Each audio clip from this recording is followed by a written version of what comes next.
I get that in today's Harvey Weinstein climate, you want to be extra cautious before you make any moves.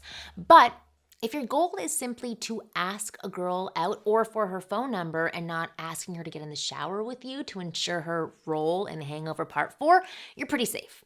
I have clients who have wasted half their lives decoding female signals so that they can avoid any type of rejection or embarrassment. In the time it can take to go through decoding all her signals to make sure they line up and point to, yes, ask me out, you could have flirted and connected with 10 other women, maybe even more. I'm going to share a little story with you about a guy I used to work with that I had the biggest crush on, what I would do to signal to him that I was open and ready for him to make a move and ask me out. I remember when I first met, let's call him Bill. Actually, let's just call him Jeff because he's married now and I'm pretty sure he's not watching this video.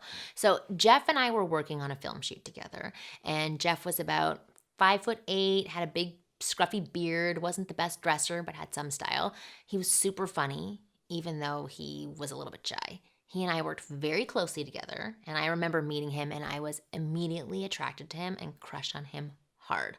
I always wanted to be around him, not necessarily with him, but in his vicinity, and I made damn sure I was.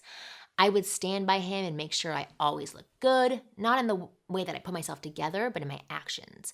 Either I would work really hard around him, I'd be talking to other people and try to be really friendly or funny, basically looking like I was a fun, happy girl. I wanted him to see that others liked me and possibly wanted me. I also wanted him to always see me so I would not be out of his thoughts. Doing what I do now, I know that this is not the best tactic, but a typical female tactic nonetheless. When he and I would interact with one another, my focus was always on him. I would look in his eyes, I would laugh at his jokes, and if someone were to try to pull me away, I'd make up every excuse not to have to go, especially if I had him engage with me.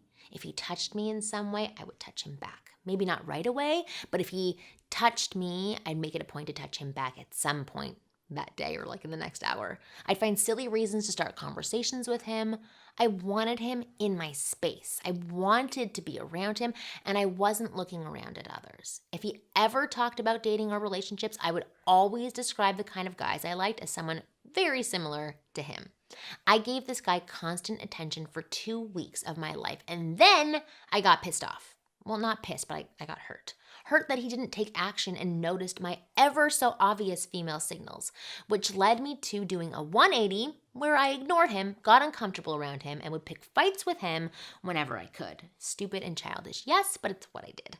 Anyway, the whole thing ended horribly, and after the shoot, we never really talked again. Cut to 3 years later, where we ran into one another, and in a drunken reveal, I told him how I used to have the biggest crush on him, to which he responded, "Oh my God, I was totally into you. I had no idea you liked me as well." And that is the wasted time I'm talking about. I'm a big girl, so I'm going to take partial blame for this because I know many of you will comment, "Marni, why couldn't you just say you liked him? Why is it always the man's responsibility to put himself out there first?" And I hear you. I don't agree with you, but I hear you, and I'm not making videos for women on how to grow a pair. I make videos for men so that they can become sexual leaders with women, and they will never sexually lead if they keep waiting for a woman to go first. Anyway, back to what I was saying. Throughout my story, I gave you tons of subtle signs that women give to men that in their minds scream, "Ask me out already, you moron." I'll quickly list them for you in case you weren't paying attention. So, the first one was standing around you. Number 2, constantly trying to look fun and cool around you and wanted by others. Number 3, laugh at your jokes, even if they weren't that funny. Number 4, act nervous around you and a little hyper because of my nerves or their nerves. Number 5, give him my complete attention. Number 6, find strange reasons to talk to him. Couple these signs with basic, typical signs that you can find on any website, like eye contact, biting lips, tossing hair, softer voice, light touching, and it was so clear that I was into him. Please do not be like Jeff. Do not be a time waster. If you see any of these signs, go for it. You know what? Even better, don't wait for any of these signs and pay attention to the one sign in your head that says, "I like her. I'm going to go for it." Give her a chance to say no and reject you instead of you rejecting yourself.